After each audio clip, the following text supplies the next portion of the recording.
name is Aishwarya and I am representing Gallant IAS.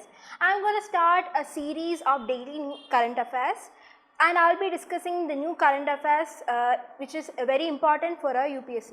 So now let us start without wasting any more time. So these are some of the current affairs topics that I will be handling today. The first one, Vizhinjam Railway Tunnel to adopt NATM method. So we should know the relevance and issues faced with the construction and development of Vizhinjam Port. Vizhinjam Port is a boost to our Indian economy. Do you know why?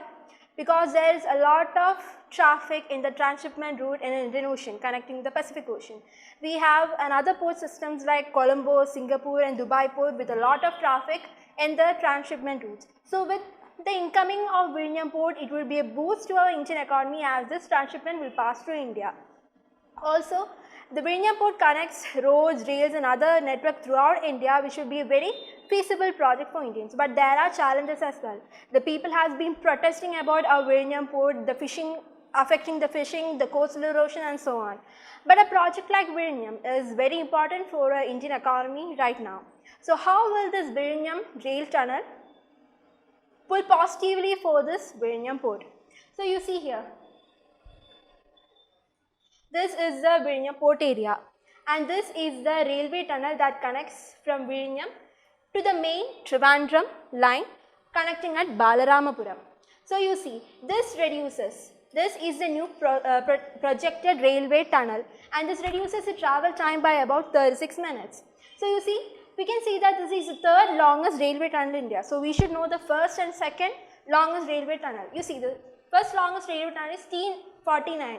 It connects Udhampur, Srinagar and Baramulla railway link. The second longest is the P. Panchal tunnel on the Banhilal Kazigud section. So the very important unique aspect of this is that it is constructed using new Austrian tunneling method. So what is this NATM method? It is developed in Austria. Okay, so this uses concrete based lining and it is more spacious with connections and monitoring system available compared to the other old tunneling method. So apart from this is that it's not much on a prelims topic, but for mains it will be a boost to your answer. So if we have a question connecting Vizhinjam Port is issues and challenges, you can pose this as a method which boosts our Vizhinjam Port presently. Now let's move on to our next topic. Quiet diplomacy in South China Sea. So for international relations, South China Sea is a very important topic. We have to write its challenges, the issues faced, what threat is China posing in these waters. So and in prelims space, we can also expect questions like the disputed islands and the countries you are represented and so on. See here, this is our South China Sea. China exerts its dominance over this water and this is called the 9-dash line of China. So you see here, China claims all these areas based on its historical rights, stating that they have control over this area historically and now they claim it as well, which is actually a violation of the United Nations Convention on the Law of Seas.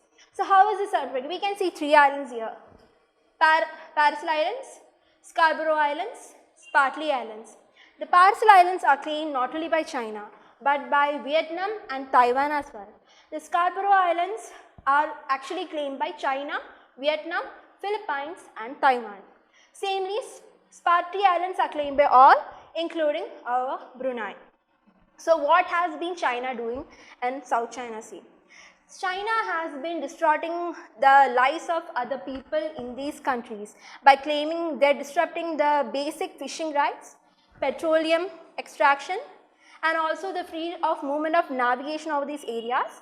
And China has constructed unlawful military bases in all these islands, thus restricting the peace and the exclusive economic rights of the other countries as well. So this has been in news because of a very recent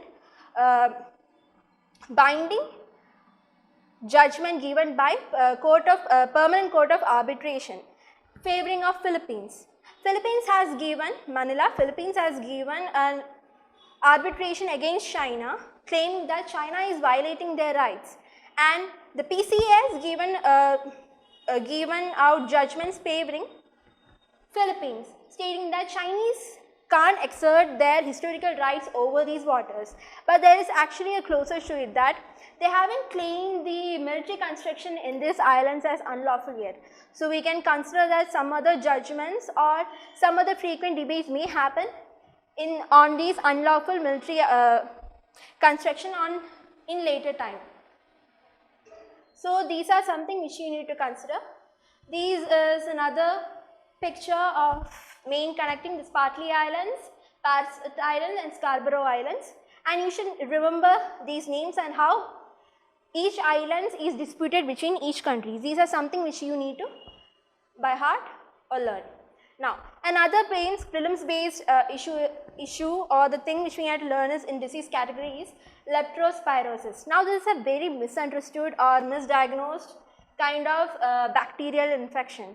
Like they can be the hospitals may misdiagnose it as dengue or malaria and so on. So, because of this, the diagnosis of this diseases is very fragile.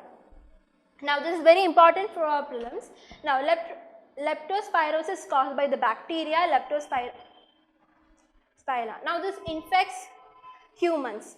How? It is zoonotic disease, so it infects the humans. From rodents, it gets transferred to cattle, dogs and so on, and from this to humans. Thus making it a zoonotic disease. It could spread through animal urine, contaminated soil or water, coming in close contact with these rodents and getting contact using eyes, mouth, nose and skin.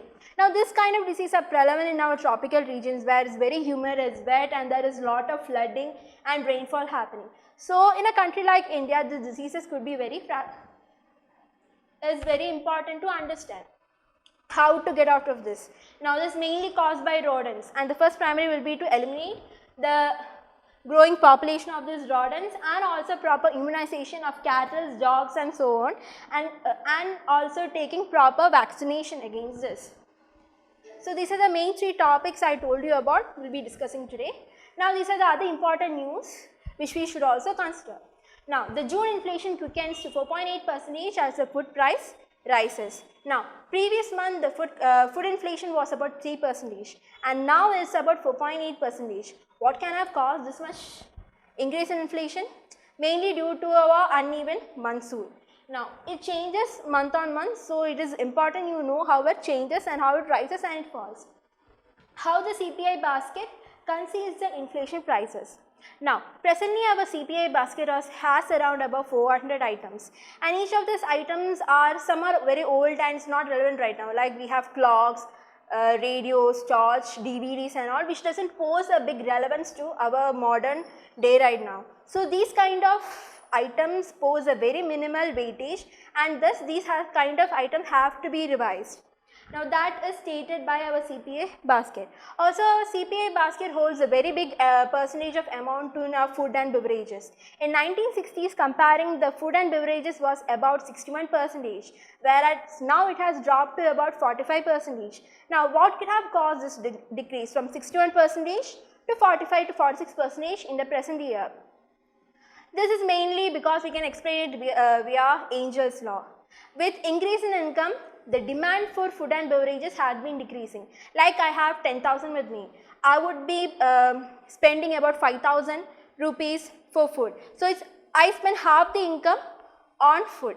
Now, I have an increase in income about 40%. I am just spending around 10,000 for food. Now, I will be spending just about 1/4 of my income in food. This shows the varying differences of food and beverages with rise to income. Now, this is explained by Angel's law.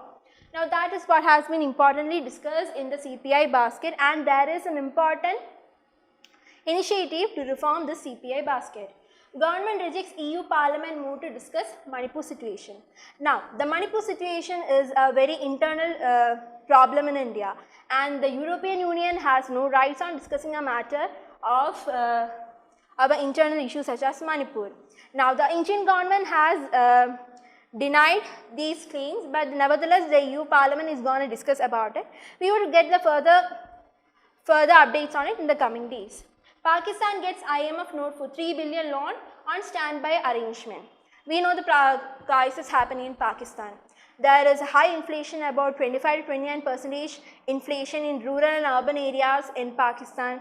There is rising in terrorism. It has weak external support because of its inclusion of name in Financial Action Task Force. There is flood, poverty. These are some of the issues that is mainly faced by Pakistan. Now, IMF has bailed Pakistan out about 20 to 25 times, and this is some of another 3 billion loan package on stand-on arrangement, that is for short-term credit support to Pakistan. Now, so these are some of the important news issues and articles that I wanted to share with you. Stay tuned for more tomorrow. Please like and subscribe. Thank you.